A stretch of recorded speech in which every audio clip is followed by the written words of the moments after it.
tidak dengar. Dia berdiri depannya, dia tanya, "Oh mama, apa yang dimasak?" Istrinya bilang apa? "Sudah 4 kali saya berbicara. Tolong pemerasan, kamu tidak jawab." Ternyata yang tulis siapa saudaraku? Suaminya.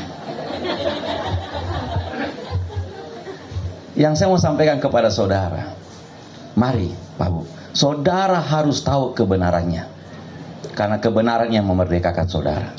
Kalau saudara tidak tahu kebenaran, saudara akan tersesat dalam gelapnya kehidupan ini. Saya mau sampaikan kepada saudara bahwa banyak orang salah mengartikan sebuah firman. Contohnya seperti ini. Yesus berkata, "Aku datang bukan untuk dilayani, tapi untuk melayani." Tetapi ketika Yesus datang, ada satu orang, ya, dari 3 bersaudara yang bernama Marta. Ketika Yesus datang, dia panik. Wah, Yesus datang, Yesus datang.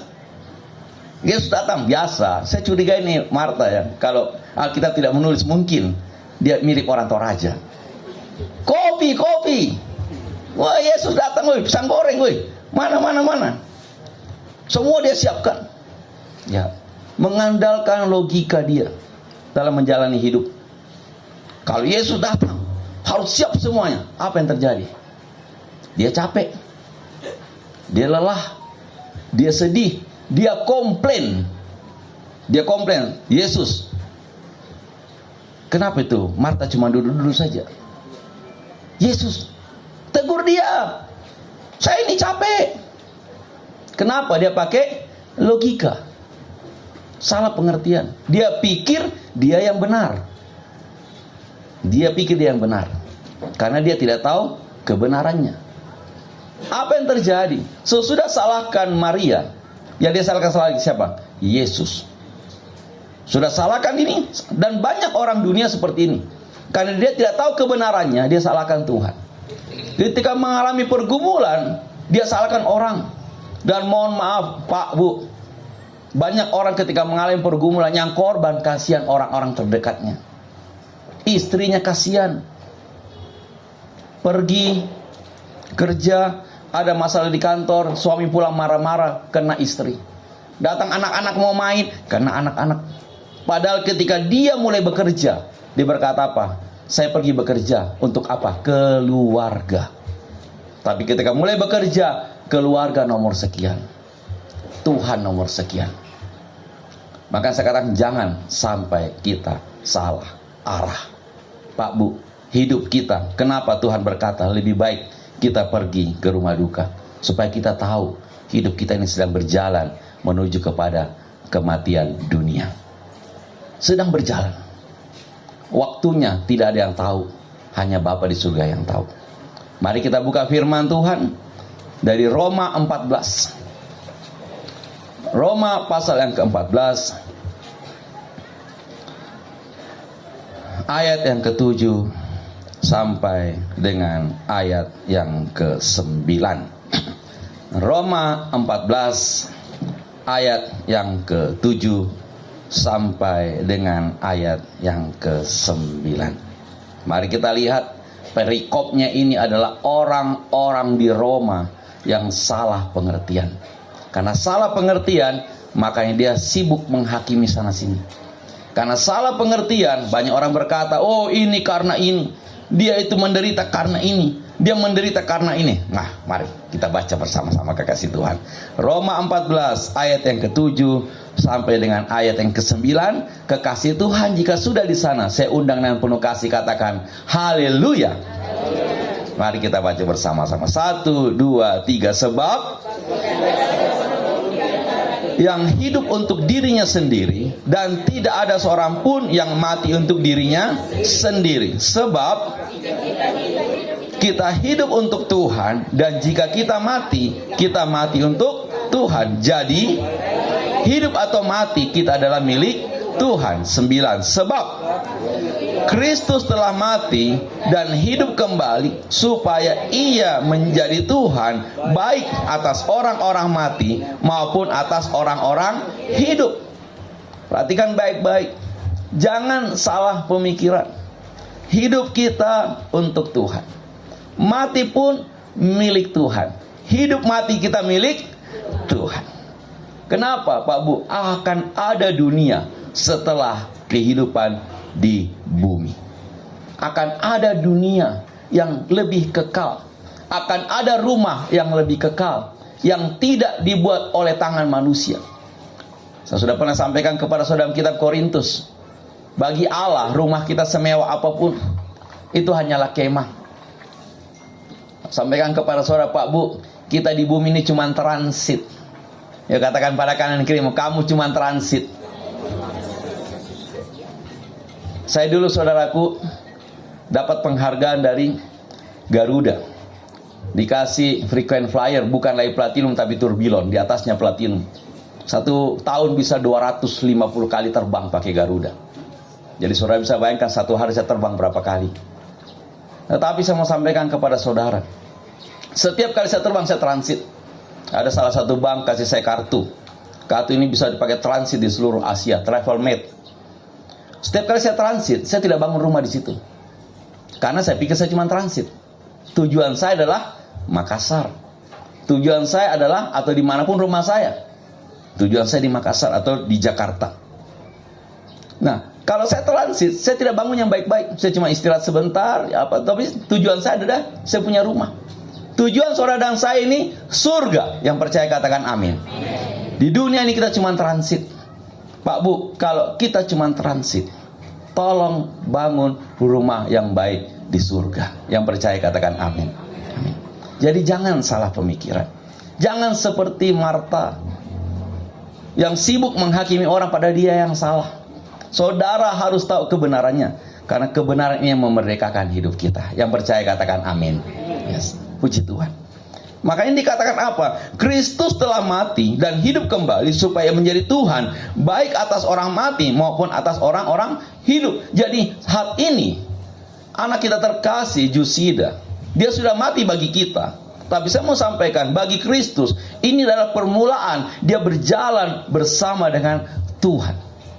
Jadi ketika saudara yang dalam Tuhan, ketika jantungmu berhenti berdetak, kemudian engkau buka mata pada saat itu, tidak sampai 1 detik, engkau buka mata, saudara sudah berjalan bersama dengan Tuhan. Inilah kehidupan yang sesungguhnya. Makanya firman Tuhan berkata, saudara yang ada di dalam Kristus, hidup kita ini dimulai dari kematian. Kenapa saya katakan kita mati bagi Tuhan, bangkit hidup kekal. Kalau yang ini bagaimana? Ini cuman meninggalkan dunia.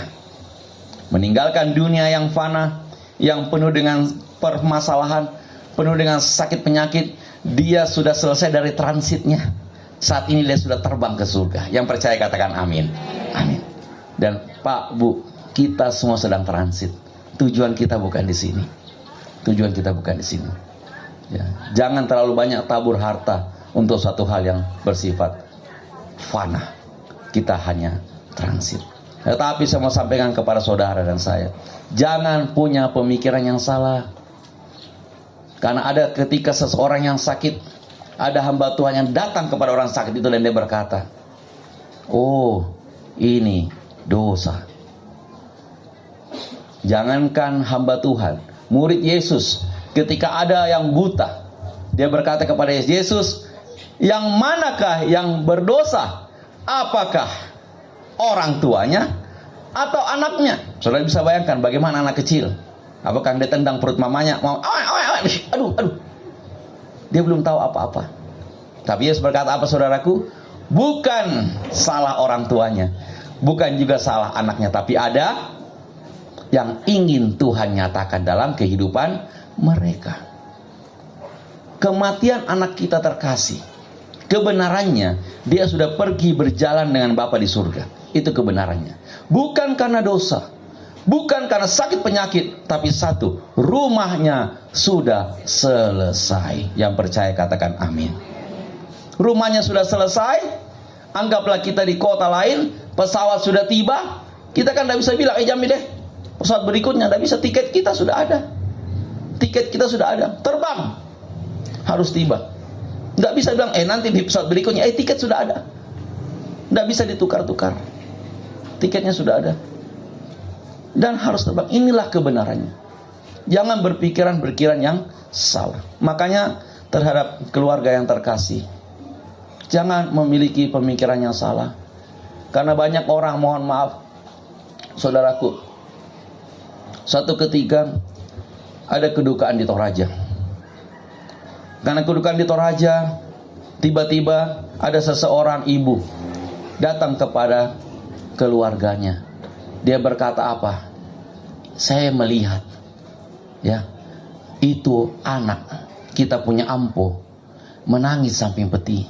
Kasihan, ada yang belum diselesaikan. Maka keluarga bingung, apa yang belum diselesaikan? Dia ingat semua begadang. Akhirnya apa saudaraku? Keluarga bapak ini sakit di rumah sakit. Karena panik, keluarga yang berkata, ini pasti jantung. Dirujuklah ke rumah sakit jantung di depan rumah sakit. Saya sering ke rumah sakit, saya lupa. Di depan rumah sakit Wahidin. Dirujuklah. Langsung ditindaki karena rujuk. Ternyata saudaraku, panik juga keluarganya. Telepon saya subuh-subuh. Saya datang ke sana. Sampai di sana ternyata, mohon maaf Bapak Ibu, cuman sakit mah. Karena tidak makan, stres. Semua hasilnya keluar. Lihat saudaraku, karena salah pemikiran. Hati-hati saudaraku. Keluarga yang terkasih, saya mau sampaikan sidang perkabungan. Saat ini saudaraku, Jusida tidak menangis lagi. Yang percaya katakan amin. Jadi jangan kita berpikir kasihan anak saya. Tidak kasihan. Yang ada air mata hanya ada di bumi. Di surga yang ada sukacita berkepanjangan. Tidak ada air mata di surga. Yang ada hanya sukacita berkepanjangan. Jangan tangisi Jusida. Yang saudara tangisi kenangannya. Kalau saudara tangisi Jusida, terbalik, tangisi dirimu sendiri. Kenapa? Coba aku tidak masuk kantor 7 hari. Selesai. Tangisi dirimu sendiri. Saya juga dulu begitu saudaraku. Saya sibuk menangisi. Saya belum tahu kebenarannya. Dikatakan apa? Seorang hamba Tuhan berkata, tangisi dirimu sendiri Pak. Saya kata, apa yang kurang? Kau lihat, kakimu baru selesai dibelah. Ada telepon dari kantor, Pak ada mau ditanda tangan. Baru selesai dioperasi saudaraku. Baru keluar dari ruang operasi, tidak bisa istirahat. Langsung saya dijemput mobil ke kantor tanda tangan. Karena hanya saya yang bisa putuskan waktu itu. Tapi saya mau sampaikan apa? Dalam permasalahan hidup, jangan salah pemikiran. Mari kita buka firman Tuhan yang saya kutip dari Yohanes 11. Yohanes 11 ayat yang ke-17. Saya akan baca untuk saudara. Kalau Alkitab saya di sini, mohon maaf kalau terjemahnya agak salah. Alkitab saya di sini punya perikop, itu I am the resurrection and the life. Akulah kebangkitan dan hidup. Saya akan baca untuk saudara. Jadi pada saat itu dikatakan apa? Bahwa ada seorang keluarga, ya, yang mereka dipercaya dari Migdal. Kemudian ketika Yesus pindah ke Betania, satu keluarga ini pindah. Keluarga Maria Magdalena pindah juga ke Betania. Jadi kalau saudara pergi ke Israel, masih ada reruntuhan rumah mereka itu di dekat replika dari Bait Allah di daerah Migdal. Makanya namanya Maria dari Migdal, Maria Magdalena. Dan dikatakan di sini apa? Di ayat yang ke-17 saya baca untuk saudara. Ketika Yesus tiba, dihadapinya Lazarus setelah 4 hari berbaring dalam kubur. Betania terletak dekat Yerusalem, kira-kira 2 mil jauhnya. 19 di situ banyak orang Yahudi telah datang kepada Marta dan Maria untuk menghibur mereka berhubung dengan kematian saudaranya. 20. Ketika Marta mendengar bahwa Yesus datang, ia pergi mendapatkannya, tetapi Maria tinggal di rumah. Lihat, Marta selalu panik. Lihat ini langsung panik. Ayat yang ke-21. Kita baca bersama-sama kekasih Tuhan. Yuk, 1, 2, 3. Maka kata Marta kepada Yesus, Tuhan, sekiranya engkau ada di sini, saudaraku pasti tidak mati. Lihat, orangnya sama, doanya sama. Kita bandingkan kalau kita loncat ke ayat yang ke 32, mari. Kata-katanya sama dengan ayat yang di 21. Mari kita lihat ayat yang ke-32. Mari kita baca bersama-sama kekasih Tuhan. 1, 2, 3. Setibanya di tempat Yesus berada dan melihat dia, tersungkurlah ia di depan kakinya dan berkata kepadanya apa? Tuhan, sekiranya engkau ada di sini, saudaraku pasti tidak. Kata-katanya sama. Hatinya beda, sikapnya beda, hasilnya beda. Kata-katanya sama. Sama-sama. Tuhan, sekiranya engkau ada di sini, saudaraku pasti tidak mati. Yesus sudah jelaskan ke bawah. Bahkan dikatakan apa? Di ayat yang ke-25, Yesus sudah jelaskan, akulah kebangkitan dan hidup. Waktu itu Yesus belum disalib. Dijelaskan lagi, barang siapa percaya kepadaku, ia akan hidup walaupun ia sudah mati. Dijelaskan. Tidak mengerti juga. Dan setiap orang yang hidup, ayat 26, dan yang percaya kepadaku tidak akan mati selama-lamanya. Percayalah. Percayakah engkau akan hal ini? Yuk katakan pada kanan kirimu, kamu percaya tidak? Kalau percaya, saudara tidak akan bersedih. Kalau percaya. Kenapa? Dikatakan di sini bahwa, kalau saya ganti kata-katanya, dan setiap orang, saya ganti dengan Jusida, yang hidup dan yang percaya kepadaku tidak akan mati selama-lamanya. Saudara percaya? Yang percaya katakan amin. Amin. Diganti saja kata-katanya. Makanya ketika Maria berkata dia tersungkur, hatinya percaya, Yesus berkasihan. Maka masgullah ketika Maria yang berdoa. Kenapa? Karakter, sikap hatinya, imannya. Kenapa Maria selalu duduk dengar Yesus di bawah kakinya. Dan Yesus berkata, ini yang tidak akan pernah diambil daripadamu. Apa itu? Firman. Makanya Pak Bu sidang perkabungan, utamanya keluarga yang terkasih, jangan kita seperti orang yang tidak punya pengharapan. Ini sudah jalan Tuhan. Saya cuma berkata, Jusida yang terkasih, adik yang terkasih, selamat jalan ke rumah Bapa di surga. Harusnya kita berkata, Jusida, tolong doakan kami. Tolong beritahu Tuhan Yesus, kami juga butuh Tuhan. Kenapa? Hidup makin sulit. Amin saudaraku. Makanya ayat yang terakhir, Wahyu 14 ayat yang ke-13. Mari kita buka firman Tuhan. Wahyu 14 ayat yang ke-13.